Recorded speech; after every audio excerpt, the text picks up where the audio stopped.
Welcome to Naked Comedy with David Zucker, where we unpack the craft, structure, and secrets behind great comedy. This podcast is filmed in front of a live audience of our Master Crash members. If you'd like to participate in these conversations live, join us at mastercrash.com.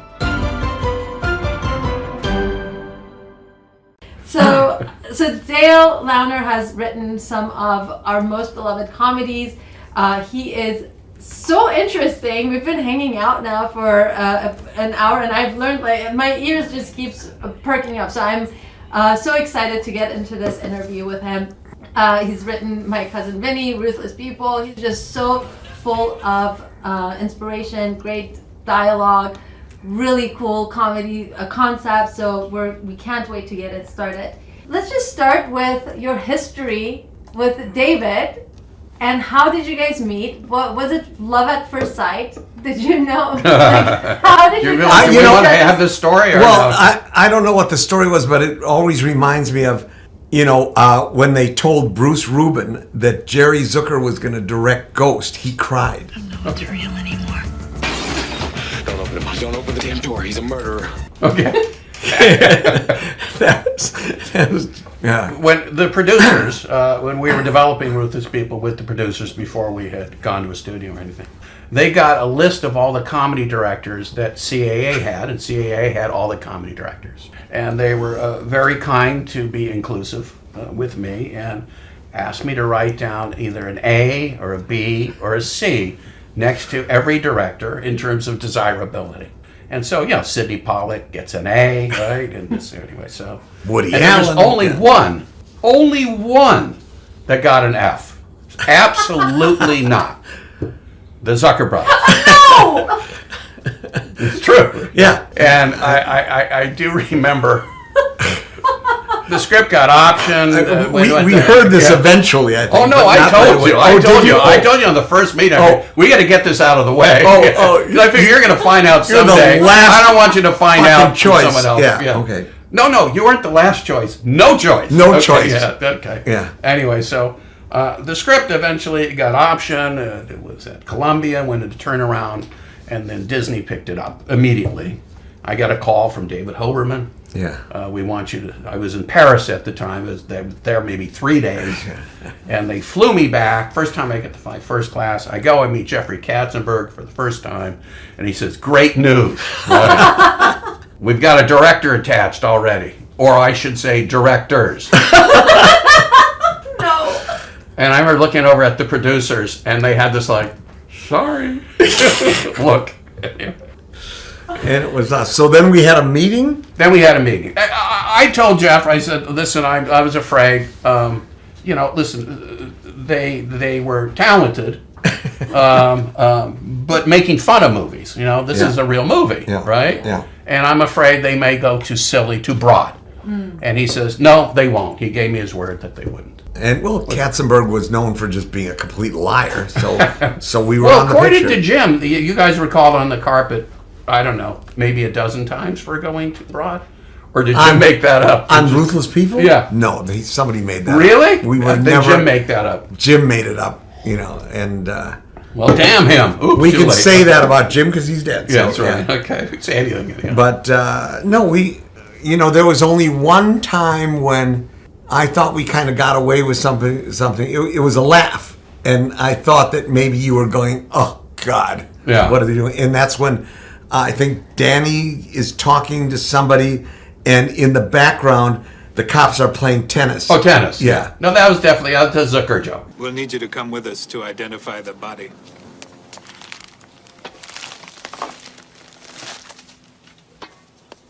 That's a Zucker joke. Yeah, that's a Zucker joke. Yeah. I don't know. I thought it was wrong, but it didn't bother me. But, okay. I mean, you got to laugh. But basically, after Top Secret, we didn't know... Because Top Secret didn't perform especially well at the box office at the time. It's since got to be this cult thing. But at the time we thought, maybe people are tired of spoof. So we wanted to do something that was not our usual spoof. Yeah. And so when I read the script, I thought it was really funny. And I called Jerry and Jim. I said, we got to do this. Yeah. Yeah, and What was once you started working together? What was the experience like? Did you guys butt heads at all? Were you on the same page right away? What was that like? I would say largely it was a lot of fun. You get a group of smart, funny people in a room, and it's going to be fun. And I've been in other creative meetings where the people aren't so smart and aren't so funny, and it gets dead serious, and you don't really get anything done, you know. And so we would go off on tangents all the time, come back, work on the script, this and that. But I think Someone would have a story. And I stuff. had one suggestion that you were horrified at. Yeah, sometimes it was brutal. And it was brutal, and I remember specifically what it was is at the end, I think we had Ken's character, or Judge's character, Judge Ken. Reinhold, yeah. Yeah, and he's running from the police, and there's all these cars. How's he going to get away? Goes on the Santa Monica Pier, and the car goes over the pier into the water. And I said, and then we could see him later. We see him in scuba gear. He's okay, right? Yeah. And he says, "Oh, Sam, yeah, he could go in the water." And he says, "And we've done underwater before." Yes, right, because Yeah. we had done the underwater fight scene in Top Secret. Yeah.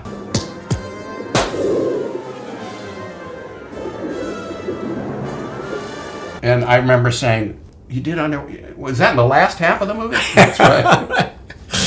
Because Dale never saw the last half Which of I the movie. confirmed that. Yeah, right. That was a tip off. Yeah. Anyways, but then David had an idea where Danny DeVito's character Sam would be on a dolphin going, "Oh!" right, and I was horrified. Okay, and I wasn't pretending to be horrified. I was horrified, and Jerry and Jim saw that and just broke into laughter. Yes. Yeah, and I think you were joking. I wasn't sure. I was definitely joking. Of course, you never know. Because I think he knew he was going to give me a little jab there. Yeah. But I think, the process was, I think we did add things to the script and everything, but Jerry and Jim and I definitely had ideas, and then Dale would write them.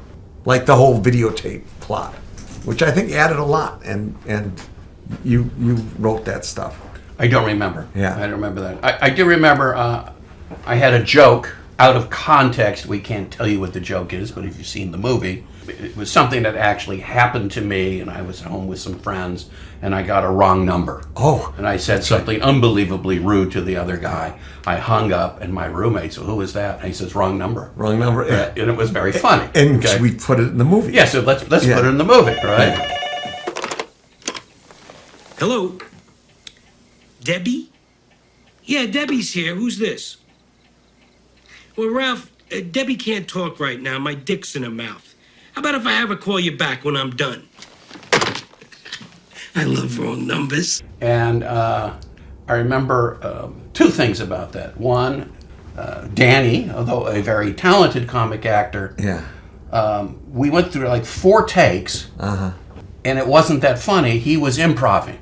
Oh. But there was something about the words and the way it was worded that made it funnier. Then Danny did it, we all cut, and then the crew broke up. And that was weird, the right way to do it. Because you step on the joke 4 times, you'd think it'd be dead. But Right. it wouldn't. The crew broke up. It was like, if I could, turn the subject to me again. Okay. When I was directing Naked Gun 2.5, we had Robert Goulet play the villain. So we're doing the first rehearsal, and I didn't recognize any of the lines. Yeah. I said, "Bob, the lines. What script are you using?" Yeah. And he said, very matter of factly, "Well, I improvise. I just paraphrase Then I'd things." like you to meet the Redmonds.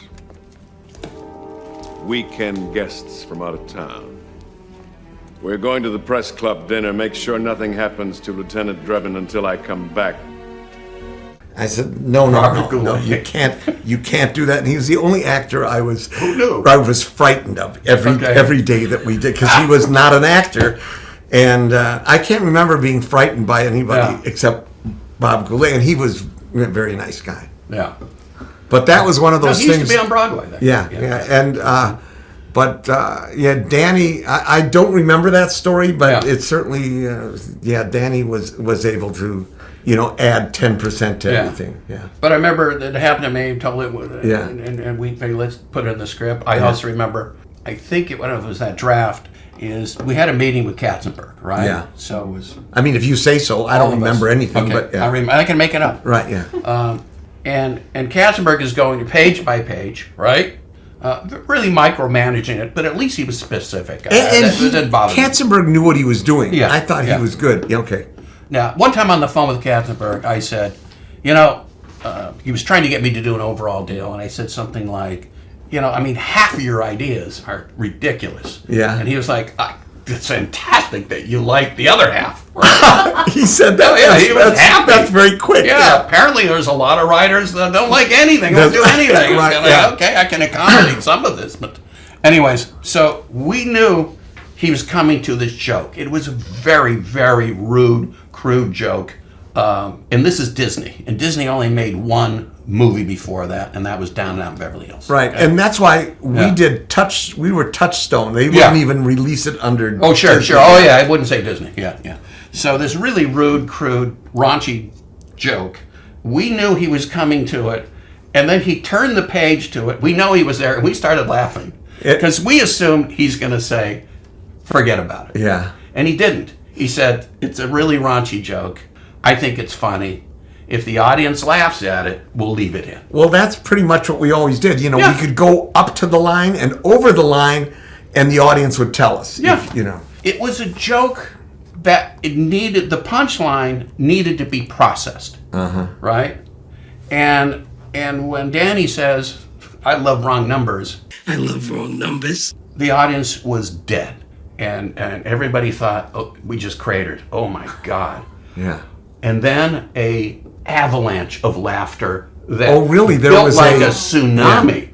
And it kept going and kept going. And I remember recutting the movie 3 times for that joke. Yeah. Because the laughter was running over the dialogue. Wow. So but that was like one of those great moments. When So I was wondering, we had this term called Flucher dialogue. Did we add more dialogue after it, or did they keep talking? Because usually it's always, you mean throwaway dialogue? yeah, throwaway dialogue. Yeah. I don't remember that. Yeah. But Yeah. but when the movie was out, you know what time the movie was starting, right? And there's the time the movie starts, and then you know that this comes in at like 47 minutes. So you go 8:47, or wait, it's 8:46. I'm in Westwood. Let's just go in and watch we the could big watch laugh. that joke. That was a big laugh. Yeah, big laugh. It's great, and then you leave. Yeah. Can't do that with streamers. You know? No. Well, that's why I certainly hope that theaters will continue to show movies, because that's the only way to watch a comedy. We're screening Airplane, and I'm going around with Bob Hayes, and people just have such a great time seeing it live. Did you guys find that your senses of humor are similar, or did you find each other like kind of too outrageous at any point? Not that I remember. Nothing was ever too outrageous for the three of us or for him. I think whatever I think we were on the same page as, if it gets a laugh, it'll stay in. But we were also all 4 of us were the first ones to cut anything that didn't work. I remember there was a whole 10 minutes where we went on a side trip, and it was Sandy went. Oh yeah. There was more. Yes, Sandy's and the first screening, Sandy we thought we could just quit. We just cut it. Yeah. Where were you? No, it wasn't her fault. It didn't move the plot forward. Yeah. It didn't move the plot forward. So I think that's why it didn't work. Yeah. So let's take a question from our Master Crash members. Maziar, you had a question that, are you available to come on? I'll pin you. All right, nice to see you.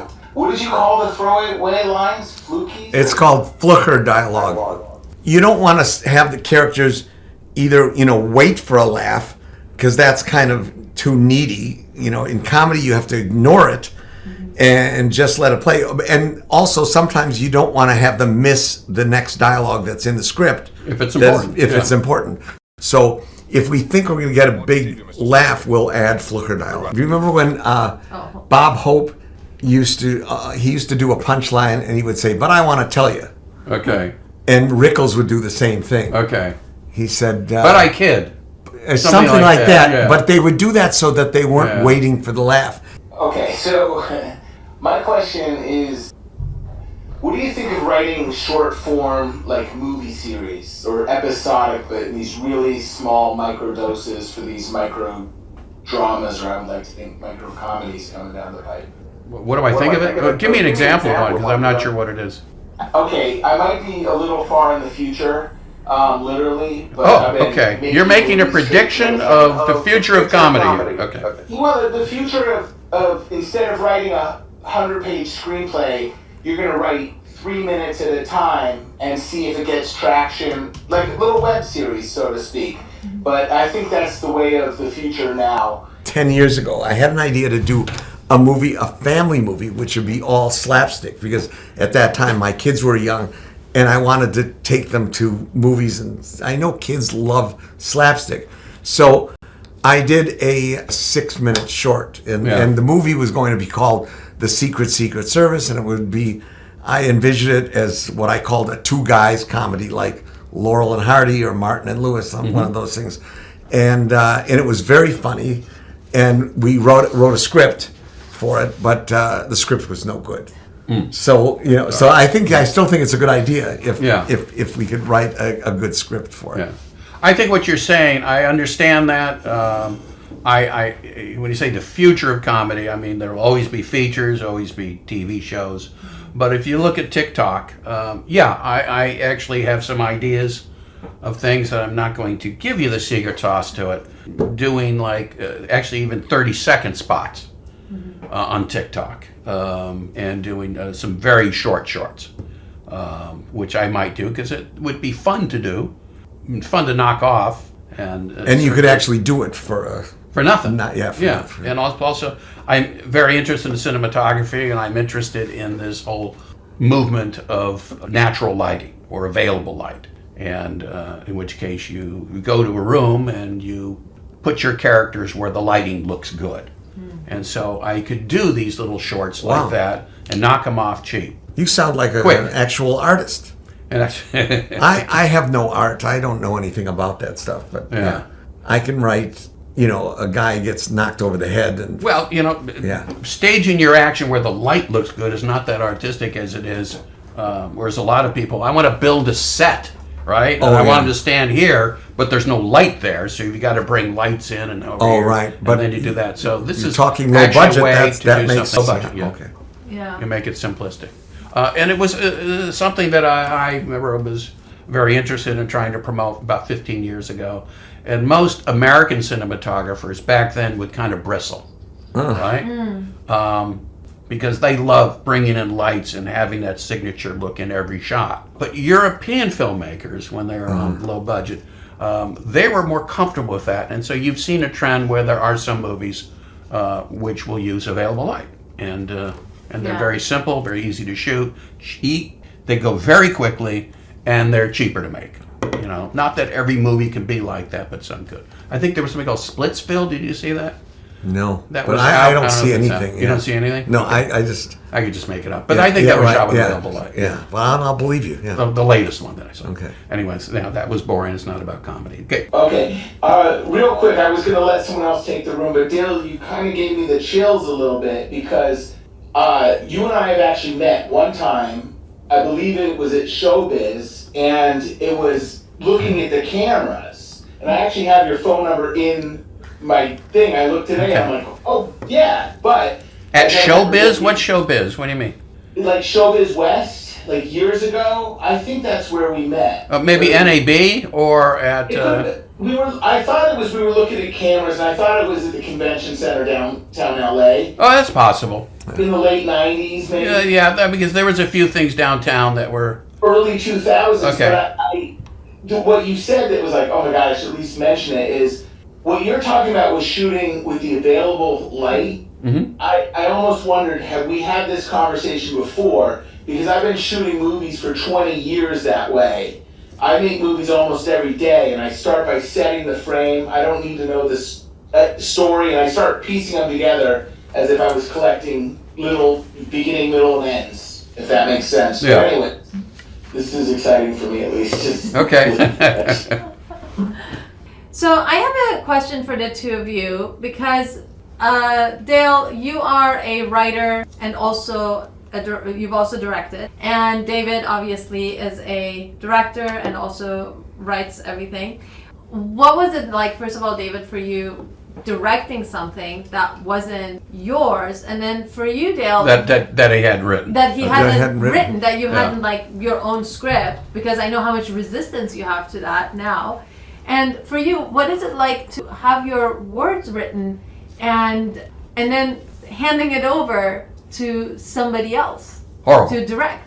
It's hard. So it's. I think the closest. I've never had children, but I can imagine when your children, go off to school. That you're a little afraid of what's going to happen. But it's a little like they're your children who you've been with in up to 18 years, and then they put them on a bus with John Wayne Gacy, right? Anyway, so you're like, and it's like, that's what's our gonna next happen? movie. Yeah. Ruthless People, it was easy because not only could we rely on a good script, but we had actors who were already funny. It's like in the spoofs, everything has to come from behind the camera. But in this, we're directing, actual funny people like Bette Midler and Danny DeVito, but we used a lot of, like the bad guy with, the serial killer was straight, and everybody was straight, and I think the police chief was kind of a little bit of a sitcom character, but I think it worked in Ruthless People. He was great. Yeah. So and the two cops, everybody. I just love working with actors. Anyways, just let the actors do the lines, and after we did Top Secret, we didn't really know what happened to it. But one thing I think we learned from Ruthless People and from osmosis or something is that how important character development was. And as well as Gags, character and story. The only thing people cared about in Ruthless People and in Airplane also was how the character changed. I mean, the audience, to go away satisfied, they need to know that Bob Hayes transformed his character. It's the only thing they cared about. They forget all the gags. The gags kind of make the thing run. It runs on that, but if there's no satisfying resolution of character, you've lost. So, and I always liken this to, Alex Karras wrote a book. He was the lineman for the Lions, the Detroit Lions, and he would say when they play the Packers, they beat the Packers up and down the field the whole game, and then they look up at the scoreboard at the end of the game, and they'd lost. So, and so I always thought that is compared to, like with Top Secret, we were winning that whole time. Great. And the same with basketball.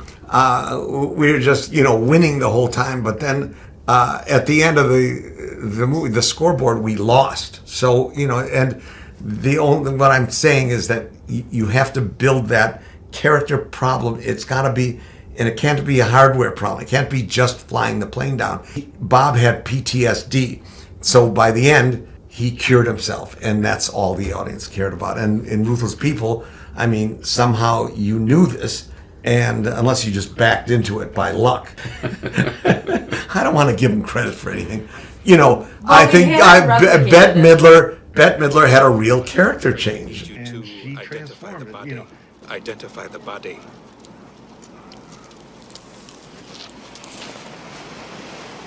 Yes, that's him. Oh, I could never forget that face.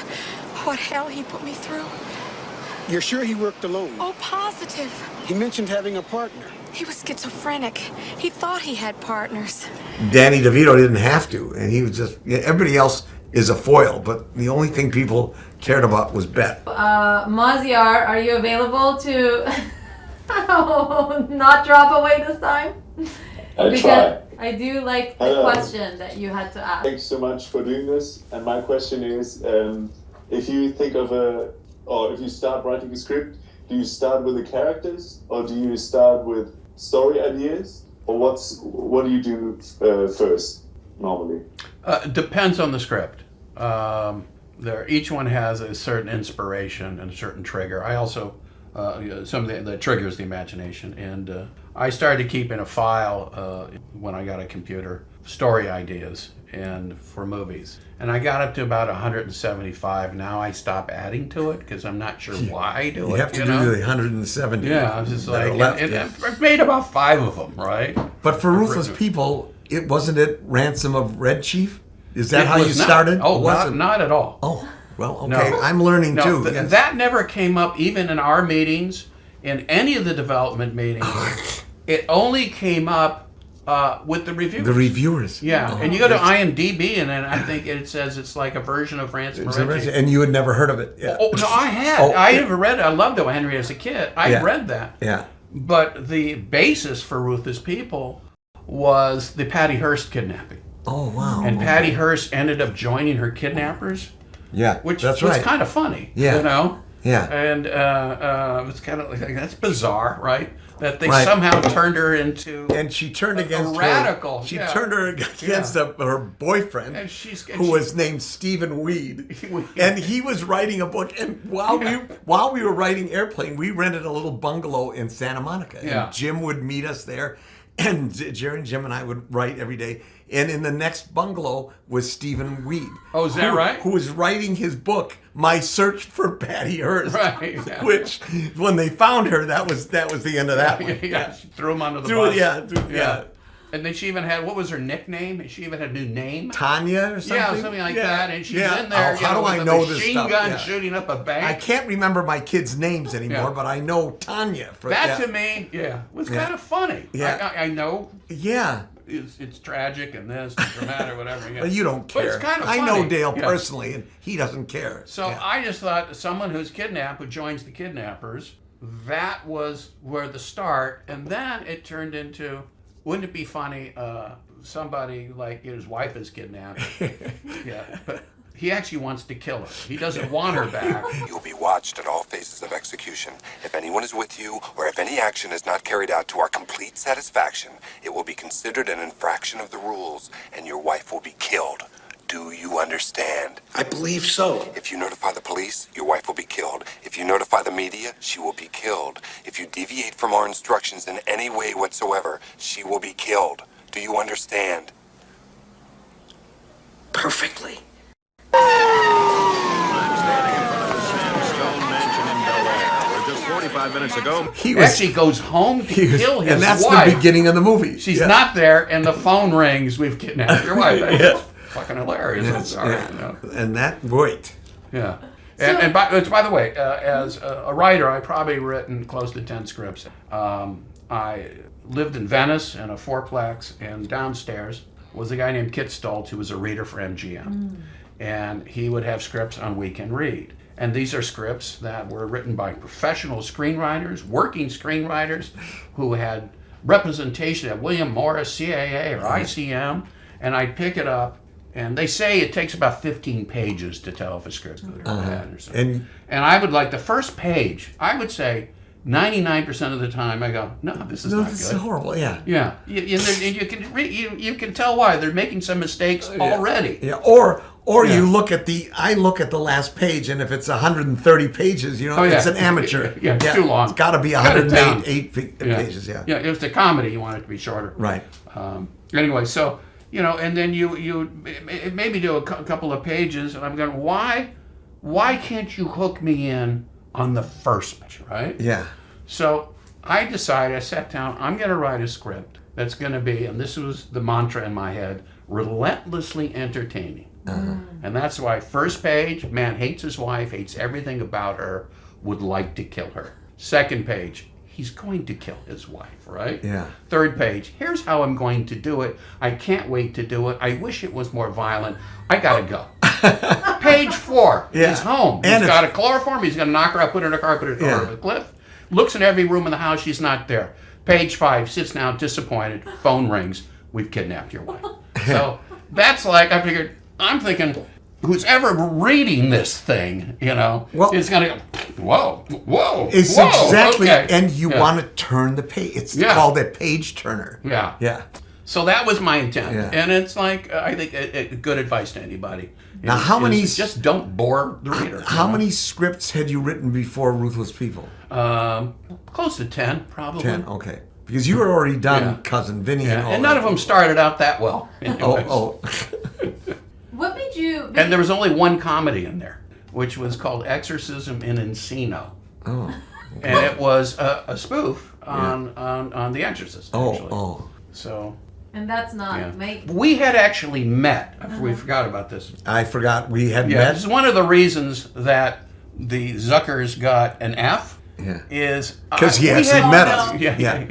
Is I had actually met them before. Yeah. Wow. And what were the circumstances? And we met at the White House. We had some mutual friends. Yeah, the White House was the Yeah. former Kentucky Fried Theater, Yeah. which was converted by my friend Rich Markey into a music venue. Yeah. Okay. And he called it the White House. The White House. That's right. And we had mutual friends, and we all met.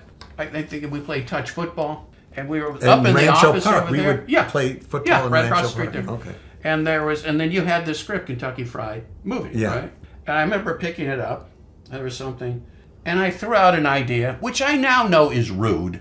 Okay. Yeah. Because if someone does it on my script, the script is read. I'm not going to rewrite it because you have a joke. But nevertheless. But if even we turned it down, it must have been really rude. Well, I said, I threw out a joke, and David took the script and says, "We'll do the joke." And I go, does that sound like me? Yeah.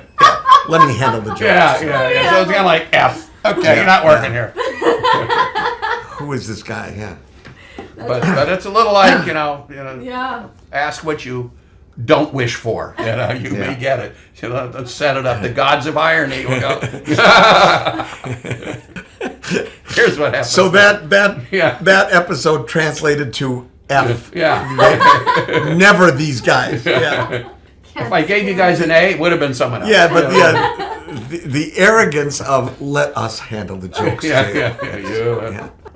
Okay. Maziar, do you have a follow-up question? Yes.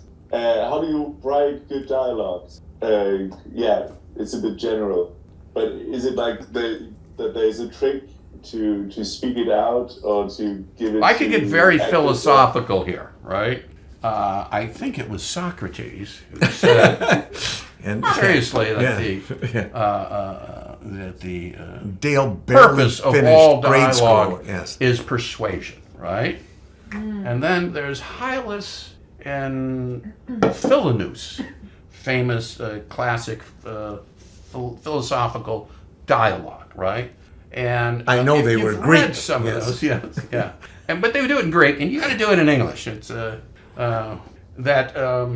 could be. I just think it has to be real. I mean, I have certain rules of what I don't like, which is I don't like people saying. That's why on page 1, and someone says, "Hey, you remember when we were young? We were all down by the water hole, and you had the thing, and you went out on the rope, and it broke. You remember that?" Yeah. People don't talk like that. And that's a way of getting information out, That is a phrase that I use all the time. Yeah. Nobody talks like this. Yeah. But some writers and some movies are made and they kind of get away with it, but it really strains credibility. Yes. To go on like that. Yes. There's a writer, I won't mention his name, but I know him, and having a conversation with him is not normal. He kind of speaks in statements, right? So he does talk like that. So it stops, and then you realize he does like that, and then he writes a script like that, but it just feels awkward because it doesn't feel normal. Oh, that's right. Yeah, like normal people don't talk like that. So, and a lot of it is having an ear. Sometimes you can overhear conversations. Yeah, I remember one time there was this funny thing. Is Radio Shack used to have a scanner, radio scanner, so you could pick up radio waves. Oh yeah. And but there was 2 diodes in it that would filter out certain things, and if you snip those, you can then listen in on people's phone conversations, right? Cordless phone conversations. Right. So at a dinner party... I never got to that level, but go ahead. Yeah. And another thing, at a dinner party, everybody's sitting around, you're drinking, you're having fun, and you go, come on, let's go listen to somebody's conversation, right? And we got some guy, I remember one time, and he's calling around girls, telling them that he loves them, right? And wants to see them tonight, right? And the woman's like, you don't love me. What do you mean? You know, I mean, and it's like you were like, is she gonna buy this shit? And she doesn't. And it was hilarious, but it was like real dialogue. You know, that was kind of fun. You know, it was amazing that you look at Airplane. You know, look at 0 Hour. 0 Hour, yeah. If you watch 0 Hour after you've seen Airplane a few times, it becomes pretty funny. Yeah, I know. Yeah, it's like unintentionally funny. Yeah, you know? we used to redub those movies, and that was I think that was probably our original idea. We were gonna redub 0 Hour like we did a lot of these things, but then we thought, why don't we just recast and do the movie, remake the movies? But I don't know if that answered your question. I don't know. How do you write good dialogue? It's called having an ear for dialogue, maybe, or something. Do you take notes when you hear people talking and they say certain things? Do you have a notebook that you jot stuff down? Not really. Not really? Yeah, occasionally somebody will say something good. It'll stick in my head. But also, you can write... I think of one line, but I can't tell you because it's kind of raunchy. But I put it in a little... Everything he thinks of is raunchy. I don't know. Yeah. But you can write in a room alone, and I could never do that. I always need, Pat Proft or Mike is that right? or Jerry or Jim. Yeah. Yeah, and we always write together. No, I've tried to write with other people. It's like I'll end up dominating the thing, and I like my ideas, not your ideas. And I worked with somebody once, and I let him have one idea, and it was like, I can't do this. Take your idea and go. I didn't even like it that much. Now I'm letting him do it so I don't hurt his feelings. I know, right? Yeah. Dale, how do you go about, your plots are so and well researched, and when you have legal stuff, it's like so accurate. How do you go about creating airtight plots? I think some of it, I had that vague idea, was one of the first ideas I ever had, even before I decided I wanted to get into the movie business. And I was backpacking through Europe. And back then, when you would do that, you would find other youths that you would travel with for a certain period of time. Or prey on, if it was in your case. Yeah. Well, we found 2 older women. They were 25. I was 19. Oh, that's right. And one of them, Andy, was engaged to a guy named Fred Finn. Fred had gone to UCLA Law School, said, I have to study for the bar, so why don't you go take a trip or something, go away, let me study. And so that's when I met her. When I came back, I met Fred. Fred had just taken the bar, and I'd asked Fred, now you asked about dialogue. I said, what happens if you don't pass? He said, you take it again. What if you don't pass then? Take it again. How many times can you take it? As many times as you want. Well, what's the most somebody has taken it, failed, and finally passed? And every law student knows this is the do not exceed bar, right? He said 13 times. Oh, wow. And I said, there's a funny idea. I don't know if it was for a movie or something, but you're traveling through the Deep South. You're arrested for a murder you didn't commit. And the only lawyer you can use is that guy, okay? It's your attorney here. I am the attorney. Oh. That was funny to me. Yeah. And that's an idea I'd sat on for a long time. That was, that's an idea I had for a movie, and I wasn't even interested in getting to the movie. So that was one of the things. Now, something like that, I didn't know exactly where the story was going to go. I remember pitching it to the studio. I gave them 2 pitches. They picked the other one. I said, I don't want to do that. I want to do this one, which was Vinny, right? And so I had a vague idea where it was going to go, but mostly I wanted a guy who was funny, and kind of vicious funny. Mm-hmm. I thought of at one point, like Sam Kinison, imagine him as a lawyer in a courtroom. Yeah. And going after like a witness. Yeah. So I had actually wrote like a Sam Kinison line. Yeah. I thought it was a line, which was, do the laws of physics cease to exist on your stove? Yeah. And then I had to reverse engineer to make that line work, right? Yeah, right. Yeah. And then but I didn't know. I juggle. I keep a lot of stuff, a lot of balls in the air, and don't try to pick out and make an outline first. And that sort of evolves as the story goes. But do you often write with a certain actor in mind then? Try not to. Uh-huh. Because when you do that, you then become a little bit of a hack. Yeah. The character of Vinny. You mean like, well, I won't say it. Yeah. Yeah.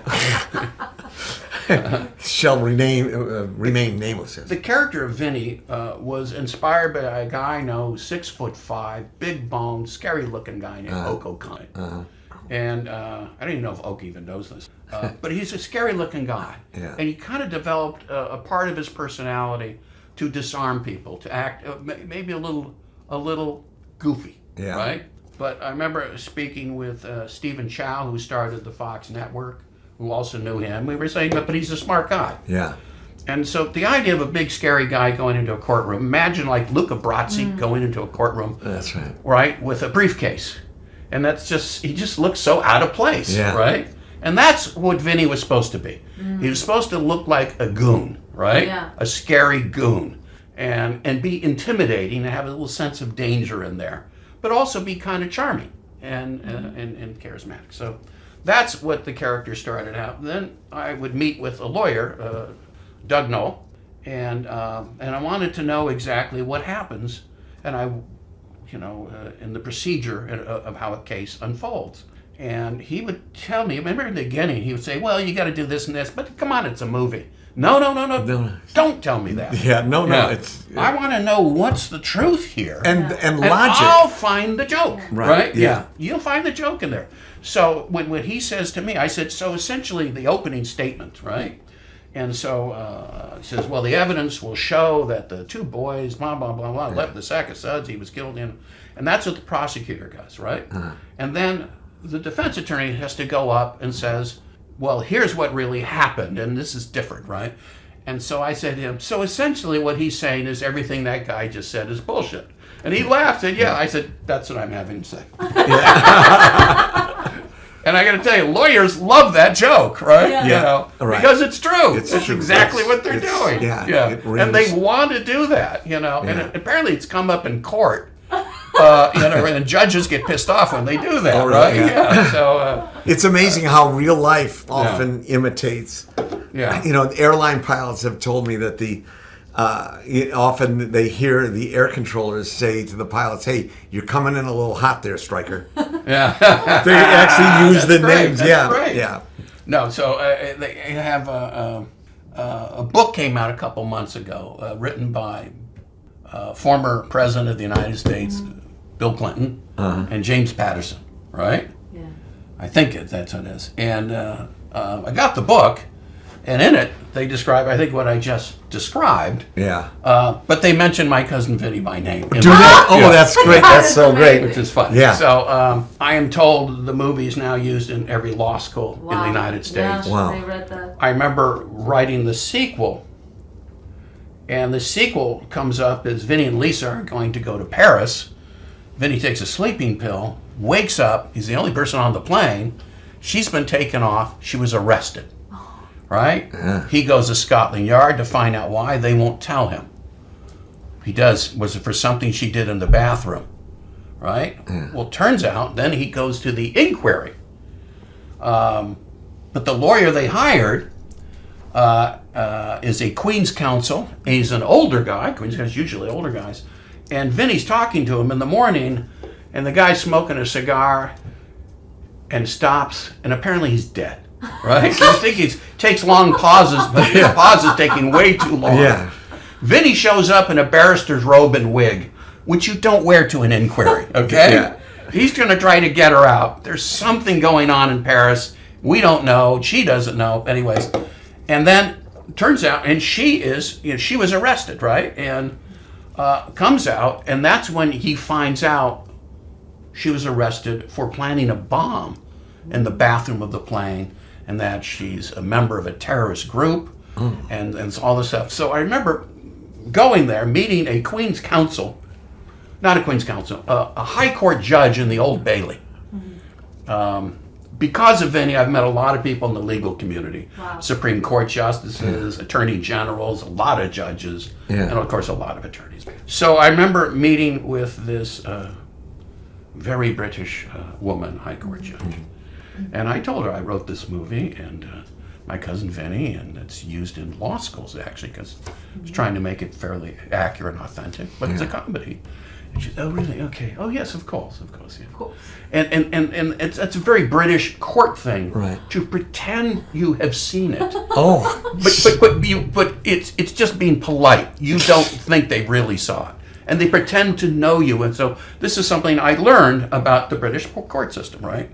And I said, but she's being very, very, very proper. And then there's a knock on the door, open, and there's tall, older gentleman wearing a judge's robe and the wig, right? Comes in, and she said, I'd like to introduce you to Dale Launer. He's a screenwriter and all. They wrote a movie called My Cousin Vinny. And the guy, he says, I am a professor of advocacy, professor of law, and I show this to my class. Wow. And then she lost her shit, which was great. That's what he said. Yeah. That's what he said. Right? Yeah. It was hilarious. So. But anyways, a lot of the stuff, and in the research, you find out information, and then it helps you write the story. And also because Vinny, there was a line in there, Vinny's dyslexic. I'm sorry, when the kids ask him why did it take you 10 years to get through law school and pass the bar, he said, I'm a little dyslexic. Now, the director took that line out. Oh, directors. Yeah. How much better Ruthless People could have been, but I don't want to go into that. It's hard to tell. Yeah. He took that line out, and the next scene, he has to go to the judge to get approved. All this is all legally kosher. And the judge gives him a book on Alabama criminal court procedures, this thick. Read this over the weekend. Well, he's dyslexic. No. So he's not going to be able to do this. So he's going to make every mistake in the book, which is how it becomes funny, right? Yeah. But you also learn the procedure and all that stuff. So everything that was in there was fun, and anything that happened in real life that's funny, guess what? Yeah, that's not plagiarism. That's research. It's real life. Yeah. So there's a book, I think there's 2 or 3 copies of it, of actual lines, things that happened in a courtroom that were funny. And so I used a couple of them. Yeah, you can use those and no one can sue you for that. You can't, because that's you're being authentic. Yeah. So when the voir dire, the jury, right, where you question them to find out if they have any bias or this and that, and somebody says, it was something like, they asked him, do you believe in the death penalty? And this woman says, no, I do not. Well, we find out that that if he's convicted, the evidence will show that he tortured and raped and blah, blah, blah, blah, blah, and then killed this person. And apparently the juror said, fry him. Okay. And so you use that. That's going right in the script. Okay. In an endeavor in which the ultimate decision might be death by electrocution. Ma'am? I think it should be left up to the victims' families rather than the courts. The defendants in this case are charged with robbing a convenience store. And then in a most cowardly fashion, shooting the clerk in the back. Now, if sufficient evidence is offered to prove these facts, you think you could... Fry 'em. So I didn't make that up. That's good stuff. There you find it.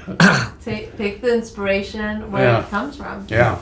Let's go to Fong. He's had his hand up for a while. Fong, are you ready to ask your question? Yeah. Hi. Hey. So, when you know who is going to star the movie, for example, My Cousin Vinny, when you know Joe Pesci is going to star, would you change some lines to shoot the actor, or would you just let the script go to the director?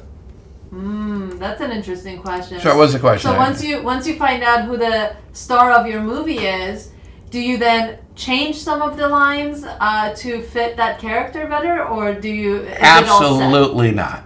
Okay. Absolutely not. That's a bad idea. There was one exception I was going to make. I did write a script. I think it was called The Garden of Mr. Grant. And it's an inner city high school teacher shows up, and he's an elegant, well-coiffed, handsome, fit Brit, right? And carrying a briefcase. He goes in this inner city high school, and it's all rapping, fighting, flirting, throwing shit at each other, and like all teacher movies. How's he gonna get their attention, their focus, their respect? And it usually happens about halfway through the movie or 2/3, right? And then there's some other problem. He ignores him, and he opens up his briefcase, pulls out a little bottle of Martini and Rossi Extra Dry Vermouth, a Baccarat martini glass, a silver martini shaker, and we cut to the kids who are like doing this. We cut to him.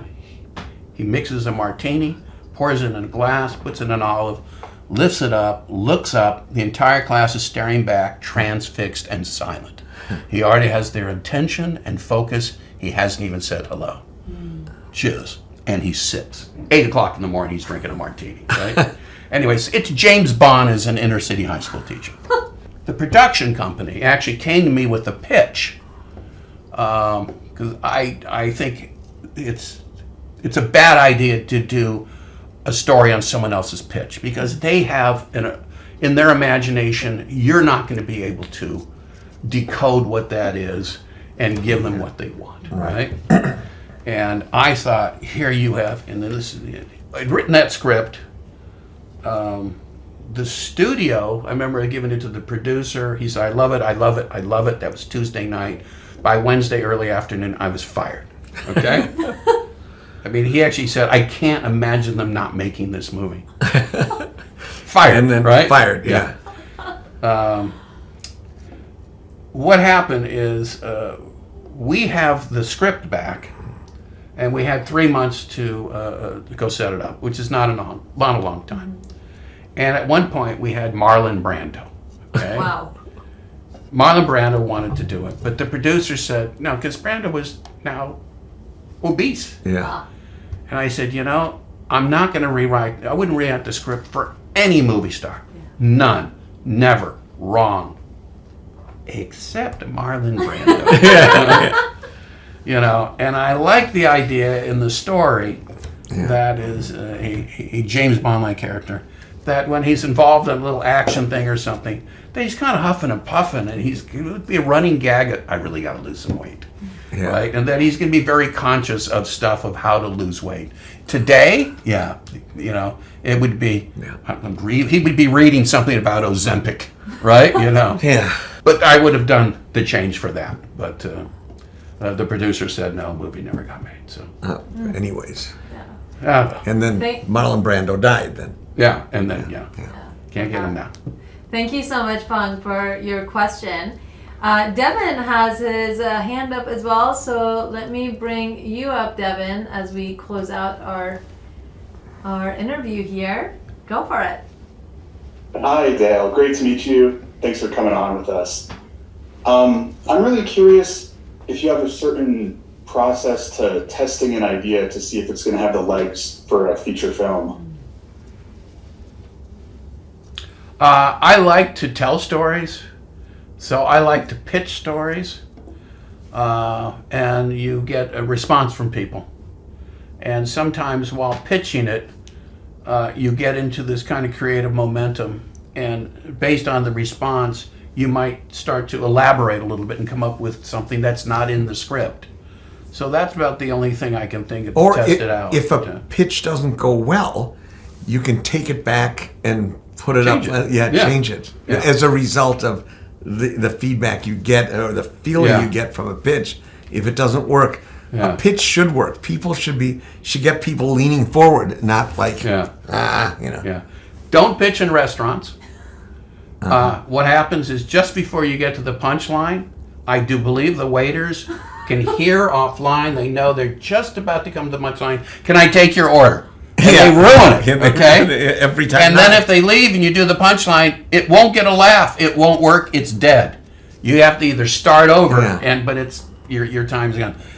There's times where I've been pitching something and I see the waiter coming over and I can the waiter's like, oh Jesus, all right. And then I do the punchline and then they laugh. And then the waiter gets it, okay? The waiter's like, I'm fine, okay? You just made me delay 5 seconds. And then you add the waiter character into the script. That's right, right.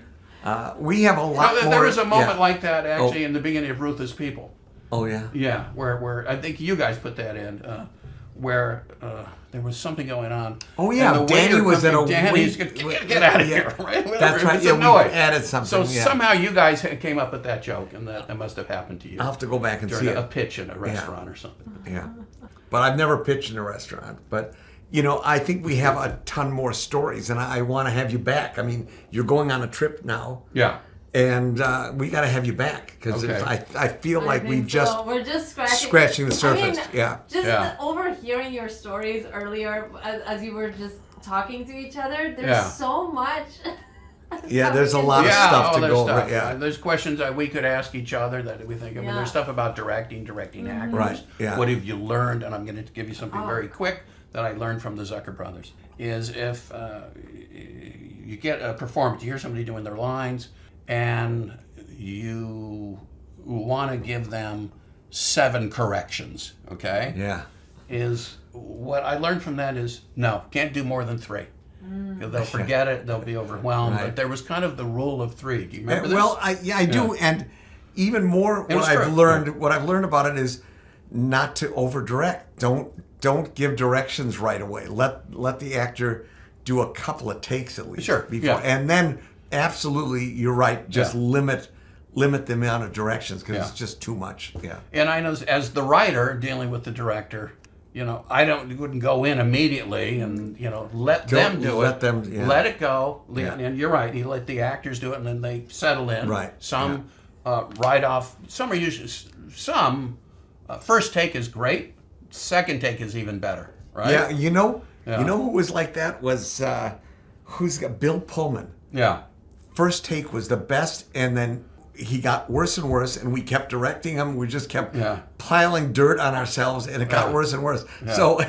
So with Bill Pullman, who's a brilliant actor, but he just happened to be the best on the first take. And then we would have other takes where it was, this line or that line was good, and so I'd have to tell the script supervisor, okay, we're going to use this sentence from take 3 and another you circle word it in the script. You circle that one. We got and it this was one. very exact with him. Yeah. And then an actor I directed in basketball, Robert Vaughn.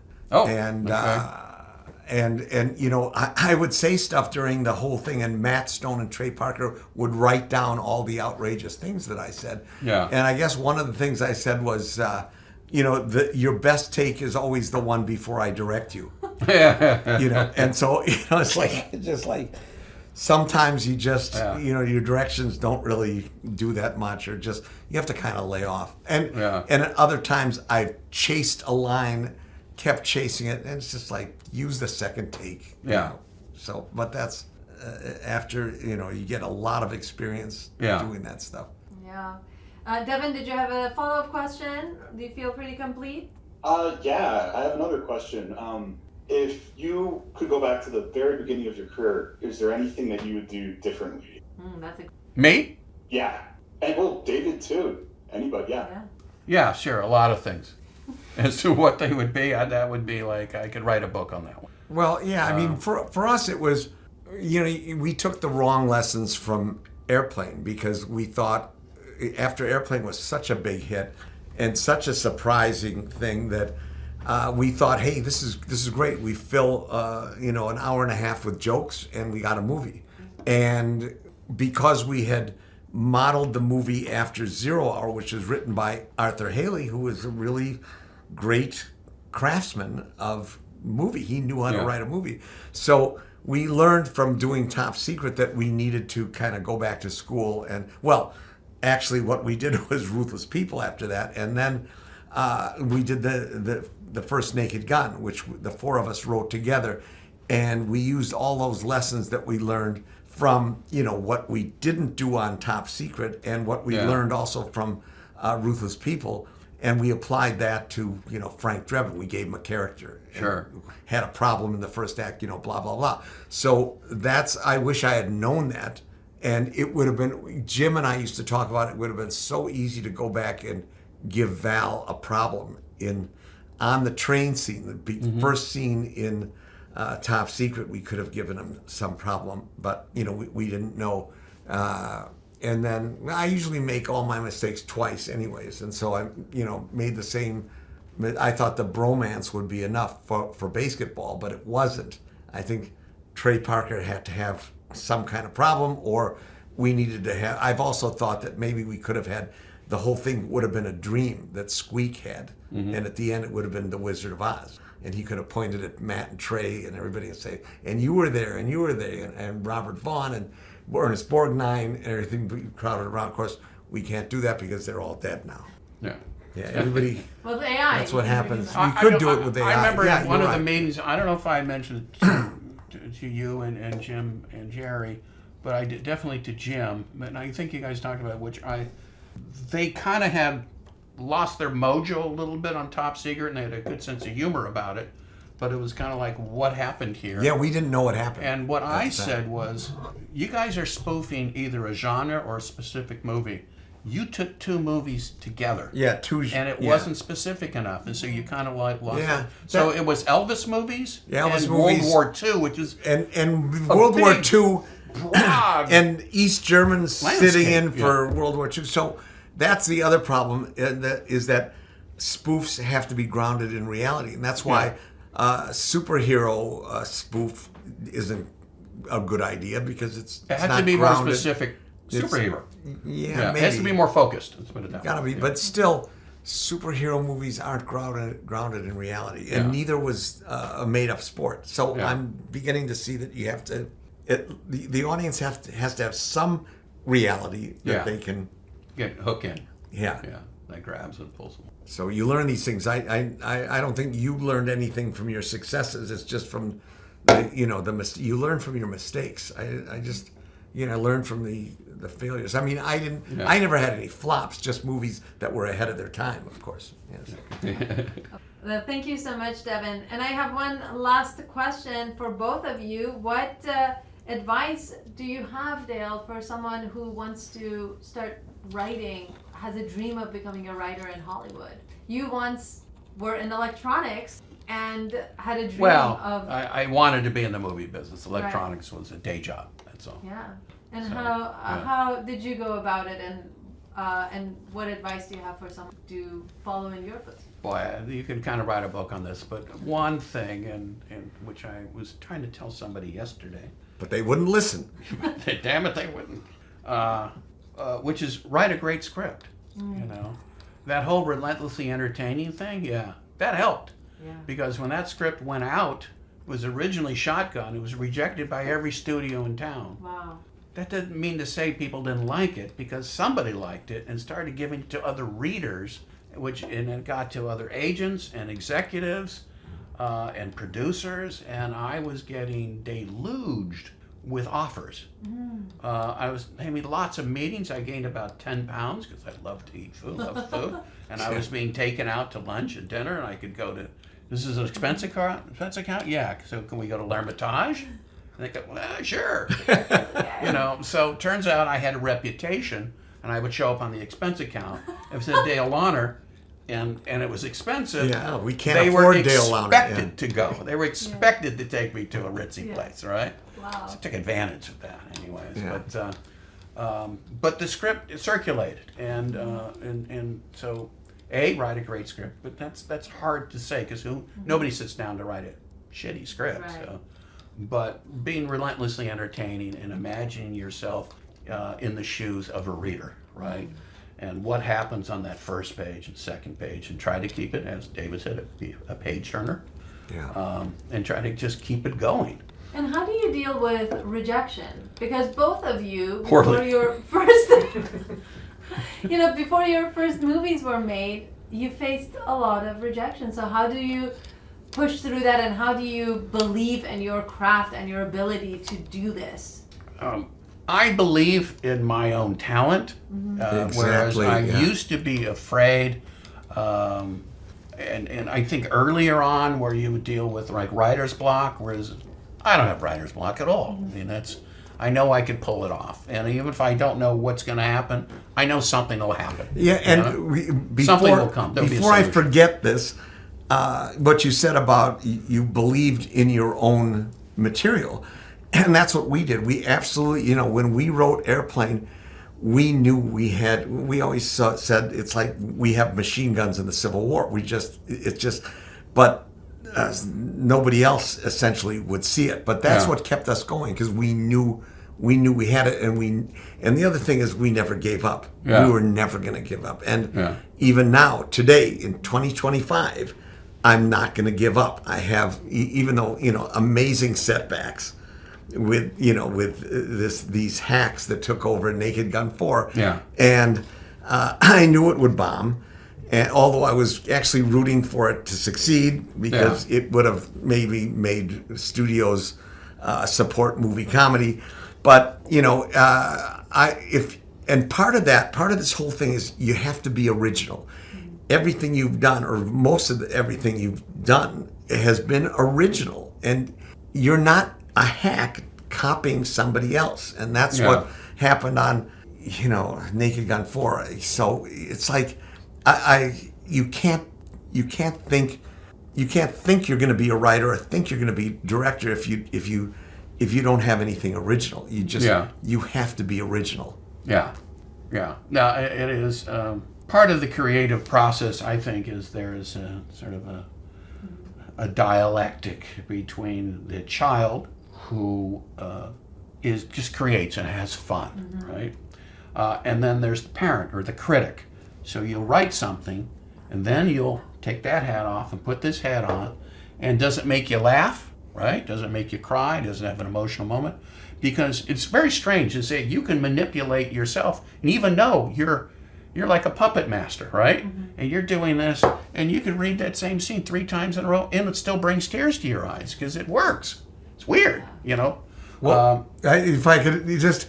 Ellie and I were reading Star of Malta a year ago. Yeah. We were in Berlin for the film festival, and it got laughs and brought tears to our eyes. I mean, it was like, it's that script, and you have to be able to do that. Yeah. It's weird because it's a trick. It's a trick. It's not. Yeah. How come but you still laugh at it? It's so funny. Yeah. I look at Vinny when he arrives in that outfit. I still laugh. It's still funny. But although I can't wait to cut to Fred Gwynn's reaction, Yeah. I watched Scary Movie 3 2 nights ago, and I laughed hard. I hadn't seen it in a long time. Yeah. But it's that shit is still funny. Yeah. Yeah. So, but anyway, so there's the child that creates, and then there's the critic that comes in, and you got to have both. You have to have a good critic. Yeah. Now, if you're writing stuff and you're beating yourself up, and you're beating yourself into writer's block, don't let that stop you. That means you're looking at it, you have a strong critic. And if you don't have a strong critic, and you're giving out a script, and you think, this script is terrific, and you read it, and A, it's terrible, B, they think it's terrific. How did you read this horrible stuff and think it's what? You have no critic. So if you gotta have a good critic, and you have to be creative too. Right. So and it's the critic's the one that's evaluates it. In a comedy, is it funny? Does it move you? I don't think I've ever had writer's block, but I have had concept block, because after Airplane, we had no idea of what to do. Yeah. And we didn't until after Ruthless People. Yeah. And then Jerry said, I want to do Ghost. He got a hold of that. And I said, I want to do Naked Gun as a movie series. And then after the Naked Guns, I was kind of trying to figure out what to do, but I did Basketball, and that was a great movie to have worked on. It wasn't the traditional spoof. And then after Basketball, there was a long period where I didn't have any fresh ideas. But then I did Naked Gun, our version of Naked Gun 4, which is now Counterintelligence, and Star of Malta, which is the real breakthrough. Yeah. And I'm looking forward. So even at my age, if you keep your mind fresh and somehow you know how to do that, you can still do original work. Yeah. Are you still writing, Dale? What are you working on now? Well, adapting My Cousin Vinny to be a hopefully Broadway-bound musical. I've written a book, worked with a composer named Neil Berg, and I've written lyrics for 17 songs. Wow. We have a whole first act, which is a prequel. So trying to keep it fresh, because a lot of these Broadway musicals, right? It's just that become movies are terrible. And I'd come to realize, I gave this producer read the script. He gave me notes. I thought the notes were idiotic. Okay? So idiotic. I'm not going to mention this by name, but they were almost absurd. It's like the first act ends where Vinny finally passes the bar, right? Yeah. And he has a song, which is, I'm a lawyer. Yeah. I can write a contract, I can draft a will, I talk, you listen, I send you the bill. Oh, right? perfect. And that even rhymes. Yeah. Yes. And the music dies out, and there's a phone ringing in the background. He picks it up. It's his Aunt Kathy, right? What's the matter, And we hear, we don't hear her. He says, no, I'm a lawyer. I can handle it. No, I passed the bar. I'm a lawyer. Why? Bill? Been arrested? Where is he? Alabama? What'd he do? Murder? Stage goes black. Boom. That's the intermission. Oh. Okay. Producer says, usually you end it with a song and a cliffhanger. What the fuck do you think that was? Right? So it's a little frustrating. Oh my goodness. So working on that, I was saying that a lot of movies that become musicals, what they do, and what I learned in responding to his notes, he gave me 2 pages, I gave him 9-page response. Is they'll take a movie, and I didn't want to do this because he's done 2 movies that became musicals, okay? And I came to realize it's kind of like, and neither were successful. Right. So why are we going to this guy? He's a proven loser. I don't get this, right? So, but what they do is you'll take like a 120-page movie, okay? A movie, right? And they'll take about 60 pages out, and you put in about 60 minutes of songs. Wow. You don't think you're going to lose something when you take half of a script away?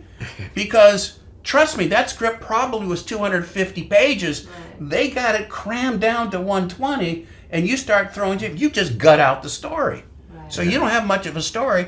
And guess what? That's what most musicals are like. They're very thin on story. They've got some songs, they've got some dances. But some I love, and some your friends, Book of Mormon, hilarious.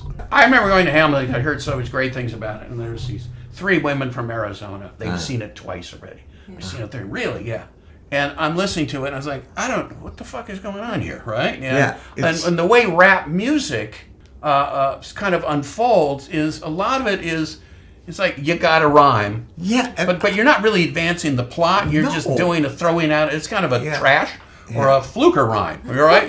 Fluker rhyme. You got to do it Jewish. Yeah. Fluker. Yeah. So, and then during the intermission, they said, "What do you think?" I said, I very politely said, I didn't understand maybe half of what they're saying. And they're going, no, us too. Yeah, us too. But they've already seen it twice. It's like, how do you love something and you don't understand what's going on? So apparently, just like the idea that people are there dressed up in costumes, dancing and this. But it didn't really work for me. I went home afterwards. I went to a restaurant and I'm searching the real story because I'm curious what actually happened. Well, here's what happens, and this is what I learned from this guy's notes. I'm sorry, my response to his notes is, when you cut, half the story out, you've then gutted the story. Right. It's not going to work as well. The idea that you think it will work as well because there are now songs in there? Are you kidding me? Because it's kind of like, here you've got a thin story, and now you're starting to get somewhere, and then you stop it and throw a song in there? It's like, it's infuriating. But what you have to do, I guess, is look at the good musicals like Lion King, and it's all based on emotion. It's a father and son story. People want to feel an emotion. I didn't get that one. I'd like to give another chance. I had seats somewhere in the back. I couldn't understand anything, so that was like mine were. But My Fair Lady. My seats for Hamilton were terrible. They were facing the stage. Right. My Fair Lady, which everybody says is based on the play Pygmalion. And if you look at it closely... Oh, yeah, of course it is, yeah. No. It's based on the movie script Pygmalion. Oh. Because I looked at all three. The original book for the play is 140 pages long. The movie made in 1938, and that was really more the basis for the musical, right? Interesting. And so what you do is they've got 96 minutes, then they have an hour of music. Guess what? 15-minute. So it's in a 50-minute intermission, so that's a total of 3 hours. It's considered to be today, by modern standard, that's a long story. Yeah, right. And it's like, that's what you need to tell the story. Yeah. If you want to get all that out, on the stage, it has to be longer. That's all. I don't have a problem with that. And they did it despite Rex Harrison couldn't sing. Yeah. Oh, yeah. So, he just kind of talked the lyrics, yeah. Absolutely. And he got an Oscar for it. Totally got away with it. Yeah. I'm not going to sing. The first use of, I think, lavaliers. Oh, was it? And it might have been wireless mics or something. Because they said, why don't you do it and we'll dub it? And he goes, no, that's not going to work. I'm not going to do it. So what you're hearing on the stage was recorded. Yeah. And he kind of talked and... Yeah, he sang. Talk sang. Yeah. Which, was he the first one to ever do that? Yeah. Anyways. Which, by the way, and then you have... Okay, now they did that. And then later, Lerner and Loewe come out with Camelot. Oh, yeah. And who became a star in Camelot? Robert Goulet. Yeah. And he has that way of singing, Yeah. And that's what you hear on Broadway is that kind of singing. Yeah. And it's like, no. Yeah. I love Bob Dylan. The guy, he's not Pavarotti. But but you understand the words. No one today knows who Robert Goulet was. Anyways, when we did Naked Gun 2.5, I don't think a lot of these young actresses that were in them, they didn't know who Robert Goulet was even then. Yeah. Because he was old then, and so they were in the makeup trailer with him. And Robert Goulet's getting made up, and they're playing Robert Goulet songs, Camelot.